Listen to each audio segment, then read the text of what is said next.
Thought I was supposed to wait till that ended, so. I tell you, Jonathan told me that he was going to decorate for Christmas with 2 Christmas trees. Now I feel like I'm at Dillard's. Beautiful, though. Well done. The stool is not part of the decor, so I feel like I should explain. 2 weeks ago, today, was my birthday. So after preaching both services, went home. Our children and grandchildren gathered around us. That afternoon, I was holding the heaviest of, well, it's not the heaviest, but the youngest grandchild, 9 months old, 22 pounds, was bouncing like this, and it exacerbated a chronic back problem I have. All that to tell you that that's why I'm going to have the stool, which was not part of Jonathan's arrangement, not part of the decor, just my nice little decorative touch, in case I have to do this at some point because my back gives out. So, by the way, did I mention that 2 weeks ago today, my birthday was my 60th birthday? 60. I wasn't looking for applause. Looking for a little pity that, of course, my whole body would fall apart on my 60th birthday, so now I have to have a stool to preach from.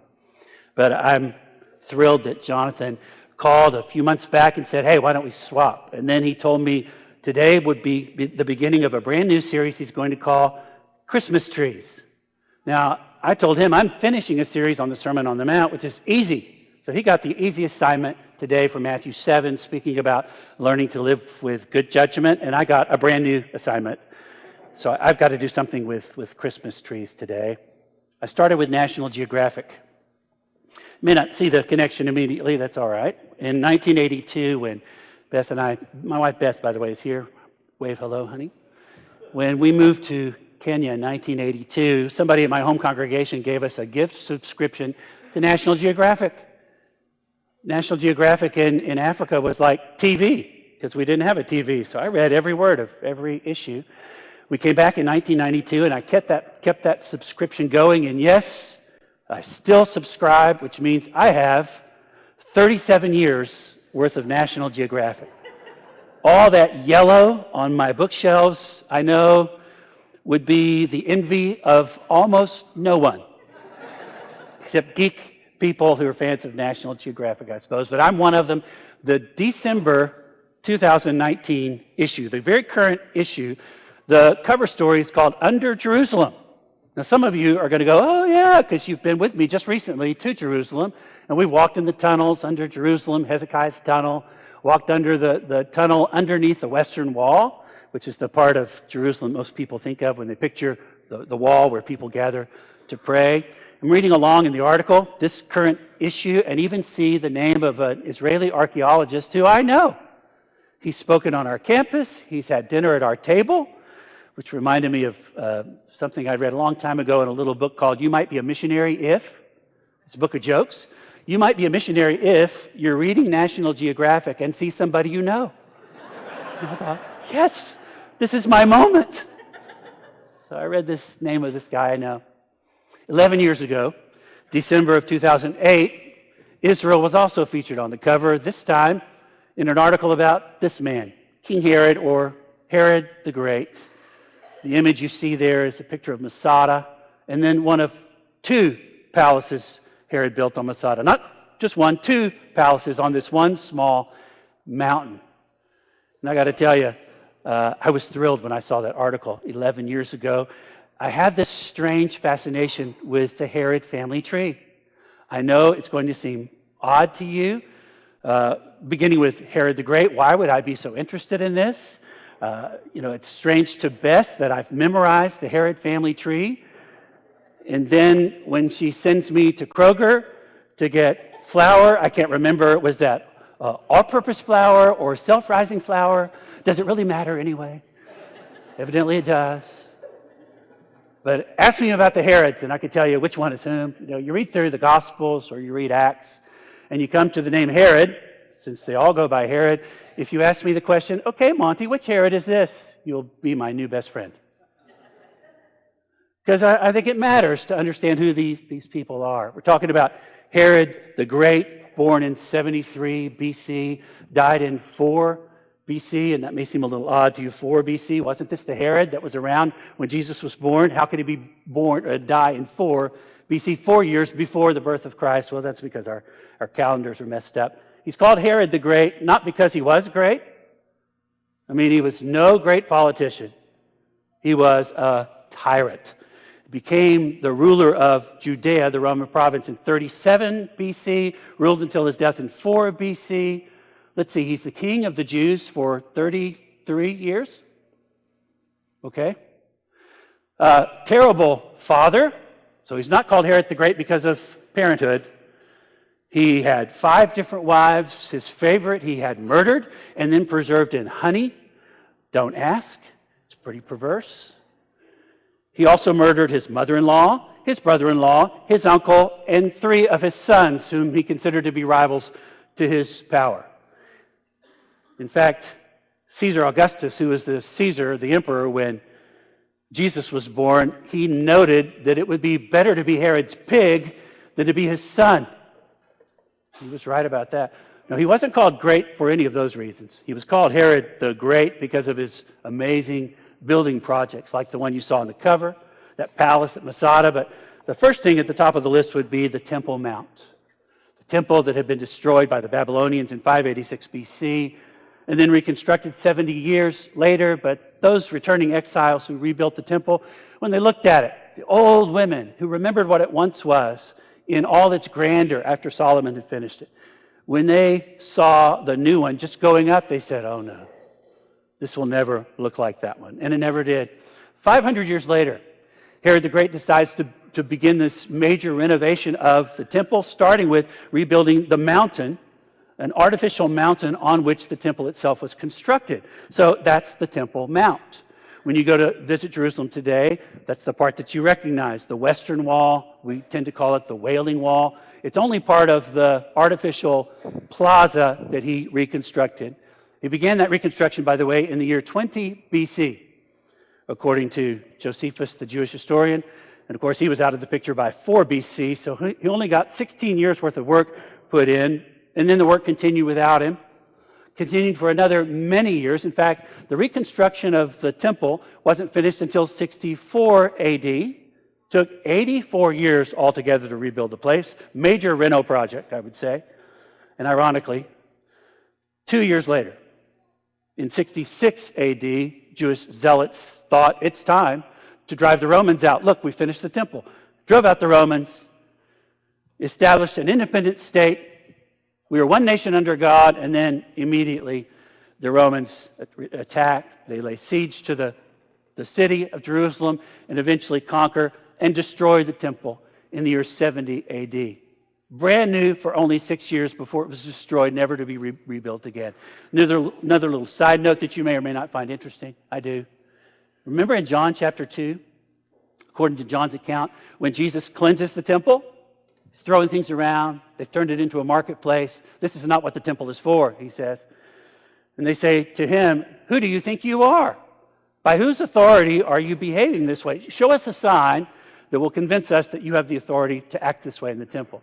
Jesus says, you want a sign? I'll give you a sign. You destroy this temple, and I'll raise it again in 3 days. And they say, it's taken us 46 years to build this temple. You think you can tear it down and rebuild it in 3 days? They didn't understand he was speaking of his own body, a temple of God's Spirit, God's holy dwelling place. But they say, 46 years we've been working on this temple, which tells you, you can write in the margin of your Bible, John 2:20, happened in 26 AD. And you may think, okay, that's not that big of a deal. That's not his only accomplishment that made them look at him and say, oh, he's great because he's a visionary architect. He also built this artificial harbor in Caesarea, used hydraulic cement, which I still don't understand what that is, how that works. But this is the ancient world. So on the coast of Palestine, where there was no natural harbor, he built one. And of course, he built a palace next door with a swimming pool. Very nice. You can visit the ruins today.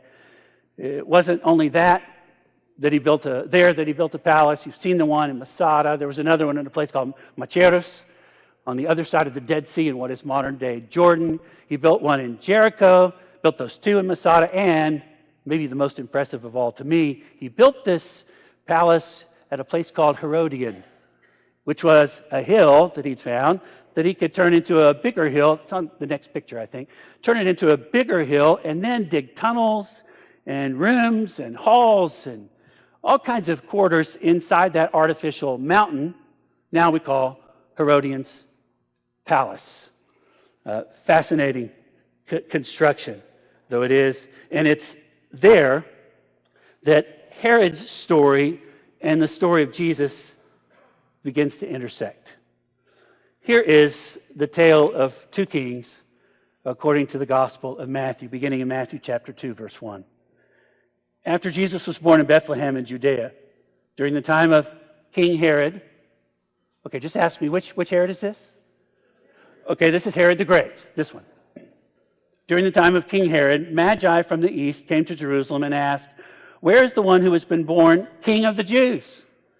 We saw his star when it rose and have come to worship him." And you can just imagine how it gets under his skin to hear that there's some other person that claims to be a king of the Jews other than me. When King Herod heard this, he was disturbed, and all Jerusalem with him. When he had called together all the people's chief priests and teachers of the law, he asked them where the Messiah was to be born. And then they tell him what the prophets have said. Obviously, King Herod doesn't know his Bible very well, or he would have known this prophecy they quote to him from Micah, that he's to be born in Bethlehem. Once he knows that, Herod calls the Magi secretly, verse 7, and found out from them the exact time the star had appeared. He sent them to Bethlehem and said, "Go and search carefully for the child. As soon as you find him, report to me so that I too may go and worship him." Yeah, right. The Magi go. They see the newborn king. They worship. God reveals to them in a dream that they shouldn't go back that way, so they don't. At the same time, the Lord informs Joseph of Herod's plans. In verse 13, when they'd gone, an angel of the Lord appeared to Joseph in a dream. "Get up," he said, "take the child and his mother and escape to Egypt. Stay there until I tell you, for Herod is going to search for the child to kill him." And so they go to Egypt with the infant Jesus. 16, when Herod realized that he had been outwitted by the Magi, he was furious. And he gives that order to kill all the boys in Jerusalem below 2 years of age. Terrible scene. Then, in verse 19, after Herod died, an angel of the Lord appears to Joseph in a dream in Egypt and says it's okay to go home. But it's that little line, those three little words that I'm going to pause on. After Herod died. I mean, you would think, no big deal, Herod died. But in history, it was huge. You can imagine this tremendous sigh of relief you could hear across the land of Israel, especially from Herod's own household. After Herod died, the details of Herod's life after death, or his death after death, are revealed by Josephus, the historian, who said, Herod knew when he was gone, nobody would mourn his passing. So before he died, he rounded up some prominent citizens of Judea, brought them to his palace in Jericho, held them captive in the hippodrome next door, and gave the instruction that as soon as I die, I breathe my last, you execute all these people. There will be mourning in the land when I pass. Fortunately, his successors didn't carry out that command. But boy, they did throw him a party of a funeral. They put a golden a purple robe on his body. They put a golden scepter in his dead cold fingers. They dressed him, laid him on a golden bier, and then marched 25 miles up the road from Jericho all the way to the Herodian, that mountain made bigger by him, where he was to be buried. Huge army escort, 500 servants that were part of the entourage. When they got there, they buried him on the side of the mountain, but Josephus didn't tell us where. For the last 2,000 years, people have been curious, where exactly on the mountain of Herodian was he buried? One famous archaeologist by the name of Ehud Netzer spent most of his life looking for Herod's tomb, discovered it in 2007, published it on the cover of National Geographic in December 2008, the one that you saw. And here's just another interesting side note. Exactly 2 years later, in October 2010, Ehud Netzer was standing above the archaeological site, now a hole in the ground, where Herod's tomb had been discovered, fell through a barrier, suffered injuries from the fall, and died 3 days later. Killed by the very tomb he spent his life trying to discover. And you may hear all that and say, well, that's almost interesting. Not quite. Why should I care about any of that? And I would say, here's why it matters. If you were standing there at Herod's tomb and turned the other direction to look out, just about 2 miles that way, you'd be looking across the valley into the city of Bethlehem. So here, the tomb of this king who went out that way overlooks the site where tradition says this king came into the world. The king that we still gather to worship. This king whose kingdom is so unusual. So many people go to the Church of the Nativity there, wait in line, sometimes for hours, so they can see the traditional spot where Jesus was born, although we have no idea exactly where there he would have been born. But this king that we came to worship today left behind none of the usual marks of a great king, not the kings of earth. No monuments, no conquests, at least not of those kind. Nothing like that. Nothing that would make the kings of earth famous. And yet, here he is, the founder of a kingdom of which you and I are still a part. His birth was miraculous. He was born to a virgin, although beyond that, it wasn't that impressive. It wasn't an entrance fit for a king, was it? Now, as Andrew Peterson sings, it was also not a silent night. We could keep singing the song, but it was not a silent night. I mean, for one thing, the whole host of heaven sings, "Glory to God in the highest." Even though that star is going to guide the Magi to the manger, where they will see the glory of God in the lowest of circumstances, and in a feeding trough, which, as it turns out, is perhaps the best way to see the glory of God. In weakness and vulnerability. Fast forward from that spot 30 plus years to a hill almost exactly 10 miles due north of the Herodian, where Herod's tomb lay undiscovered. And there were 3 trees stripped of their branches, used as a method of execution. And on the center one, Jesus hung. Sinless, innocent victim who got in crossways with the Romans and with the Jews and suffered, except you and I know that his death was about much more than that. He's taken down from the cross by a couple of friends who were bold enough to do such a bold thing, prepared for burial by some others, including a small group of women. No big entourage, no military escort, laid in a tomb that we've never found, although we found first century tombs nearby that resemble the kinds of tombs he might have been buried in. But none of that matters. It doesn't really matter if we know where his tomb is, because he wasn't in it for long, and we know he's not in it now. Because if you ask, where is this king of yours? We would say, he is here. He is with us. He is Emmanuel. Everything about him, from the way he came in to the way he went out, everything about him takes all of our expectations about kings and kingdoms and stands them on their heads, so that here we are, members of this very upside-down kingdom. 2 very different kings, whose stories include 2 very different kinds of trees. One is the cross of Christ, and the other is the Herod family tree. Okay, I had to come up with 2 Christmas trees somehow, so that's the second one. Herod's family tree. Because these run-ins with Herod's descendants don't end with his death. Oh no. You've heard of Herod Antipas, otherwise just known as Herod, so it gets confusing. Herod Antipas, who eventually succeeds his father as king, and yet he's given only a small territory, not all of the Judea the province of Rome called Judea. He's given just a small region in Galilee, rules from a city he himself built in honor of the emperor called Tiberius. And there he has at least two brushes with Jesus that we know of. One came when Herod Antipas, the son of Herod the Great, decides to marry his sister-in-law, who's also his niece, who had been married to his brother Philip. If you look at the family tree here, it's the Philip at the bottom, not his other brother Philip at the top. Herodias was married to the first Philip, and then Herod Antipas decides he likes her, he marries her, and John the Baptist, who knows how to speak truth to power, called him out for it. That's sin. Can't do that. And for that, Antipas arrests John the Baptist, puts him in one of those palaces, the one in Machaerus, on the other side of the Dead Sea, holds him hostage until it's his birthday.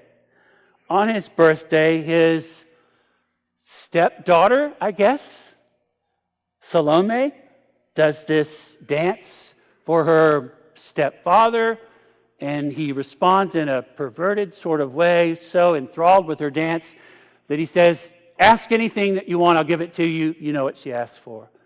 And receives the head of John the Baptist.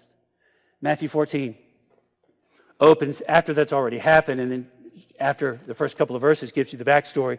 Matthew 14:1, at that time Herod the Tetrarch, in other words, he's ruling a small region of Galilee. This is Antipas. He heard the reports about Jesus, and he said to his attendants, "This is John the Baptist. He has risen from the dead." And that is why miraculous powers are at work in him. Turns out he's heard of this Jesus of Nazareth. He's always wanted to see him. Now he assumes that John the Baptist is the reincarnation in the form of this, has been reincarnated as Jesus of Nazareth. But the first time, the only time we know that Antipas ever meets Jesus is during the trial. Much later, according to Luke's account of Luke 23, Jesus has bounced back and forth between officials who don't want anything to do with this controversial figure. Pilate, the Roman governor who has the authority to issue a proclamation of execution, when he hears that Jesus of Nazareth actually comes from Galilee, he washes his hands and says, "Well, Herod is in town for Passover. We'll send him over to Herod's place, Herod Antipas." And he does. According to Luke chapter 23, Herod had been wanting to see him for a long time. Why? You can read the passage. Because he hoped to see this Jesus perform some miracle. Yeah. So he plies him with questions, disappointed at Jesus' response, which is no response at all. It's complete silence. Because Jesus isn't going to dance for this man.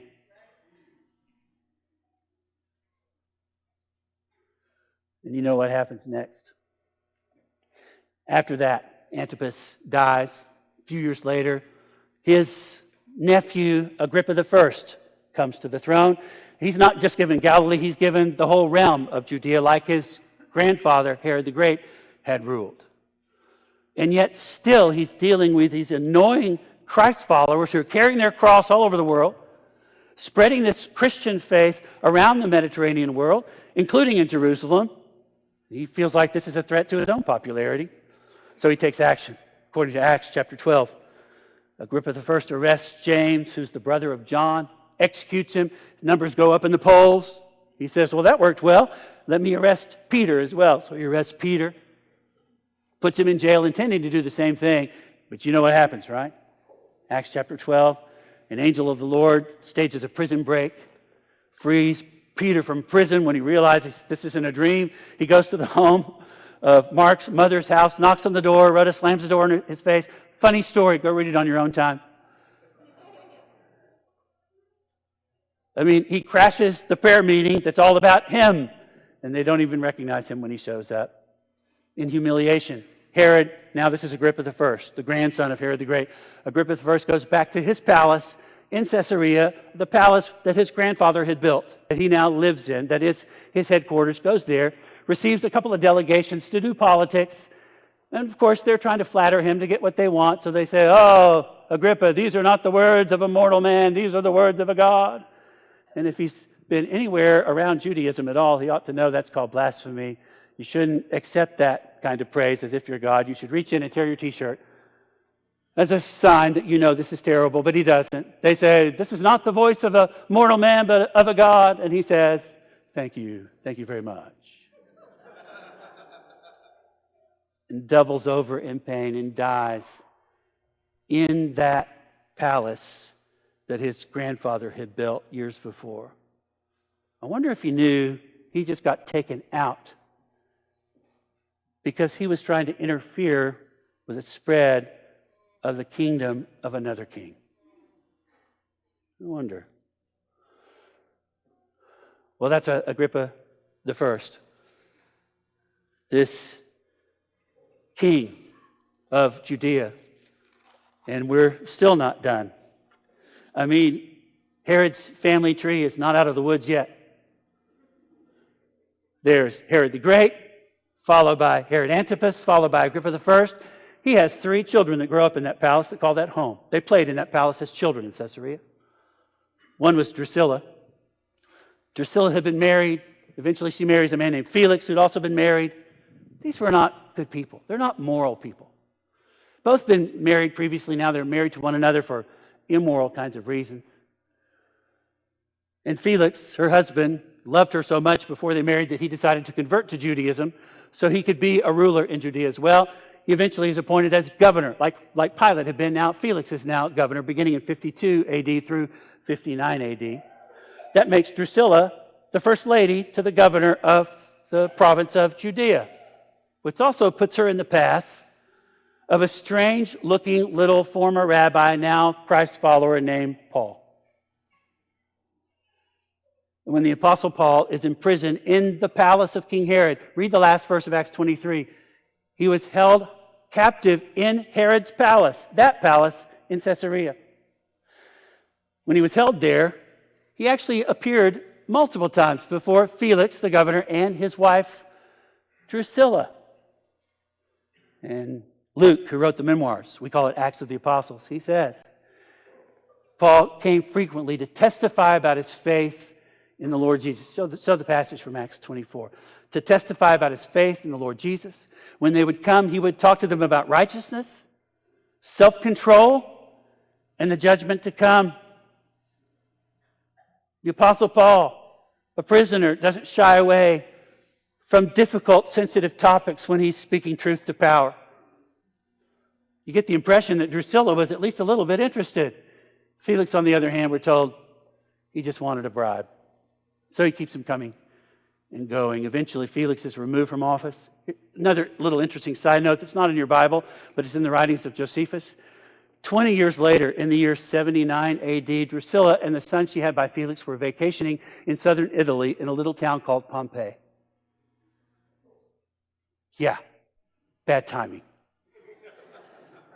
And Vesuvius erupted all over them, and that's how Drusilla died. When Felix was replaced by some Roman governor named Festus, Drusilla's brother and sister, whose names were Agrippa II, still called King Herod, but this is Agrippa II, Agrippa Jr., whose father had died of worms in the palace many years before, the palace where they had grown up.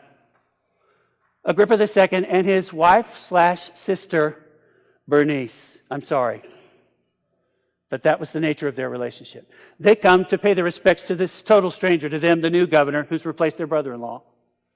And while there, Festus says, I've got this strange Jewish teacher who is talking about some dead man named Jesus that he says is still alive. I don't know what to do with him. He's appealed to Caesar, and as a Roman citizen, he has that right, so I've got to ship him off to Caesar. I have no idea what to write in the letter to Caesar to say what crime he's committed. Can you help?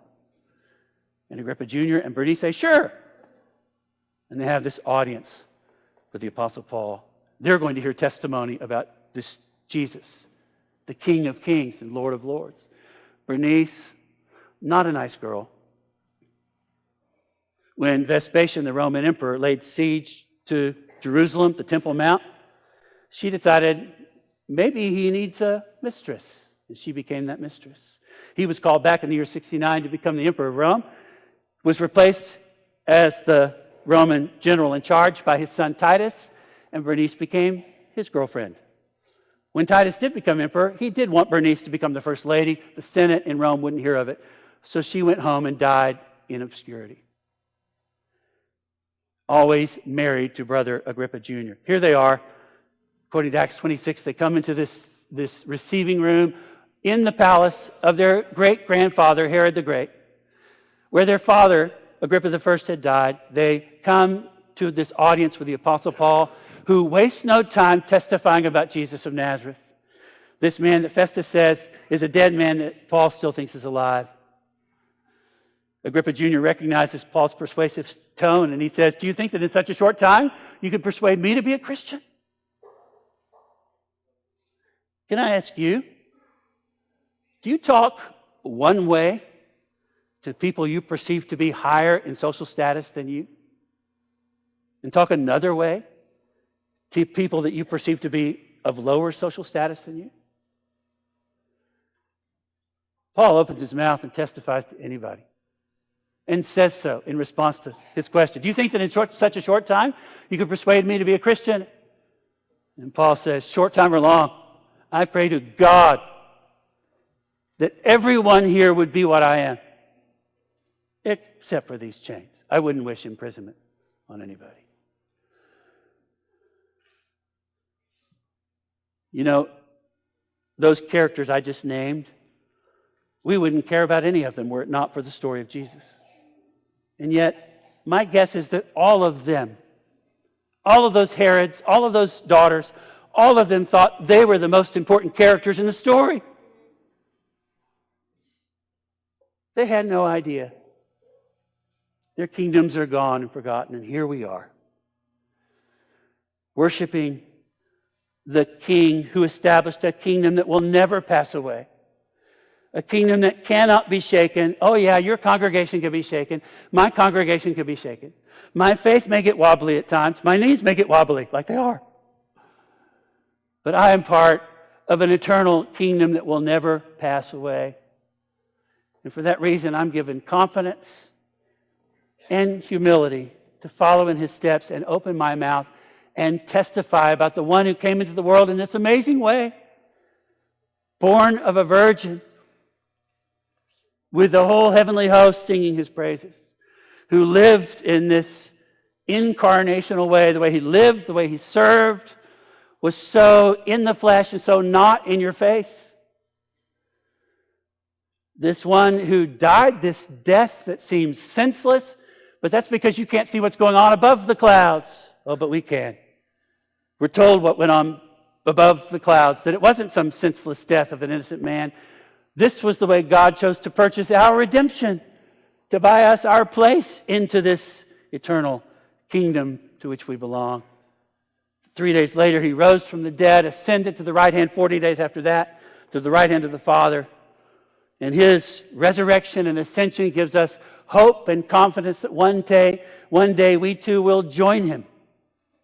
We will join him as part of this tremendous family tree whose roots predate Jesus' life itself and whose branches extend to every continent on earth and all across time. We are part of a kingdom that's just that big.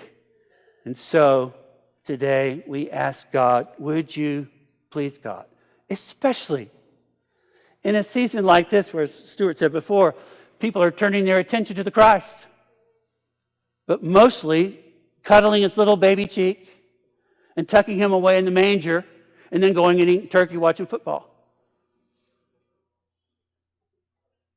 Not really interested so much in the rest of the story.